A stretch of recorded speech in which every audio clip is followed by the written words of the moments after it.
Ассалаумағалейкум. Менің аты жөнім Акежан Ержанович. Мен Даймонд клиникасының бас дәрігері болып келемін. Осы клиниканың ашу барысында көптеген қиындықтармен кездестім. Соның бірі лицензия алу болып келеді. Бас кезінде өзім ары бері шапқылап жүрдім. Ұсыныс бойынша маған Жанар Кеңес қызын ұсынды. Ол кісімен хабарласып, барлық мән жайды біліп, жұмысымызды бастадық.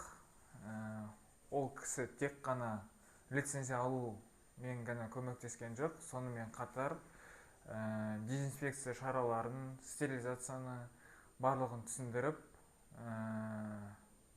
лицензия алуыма көп көмектесті. Ол кісіге алғысым шексіз.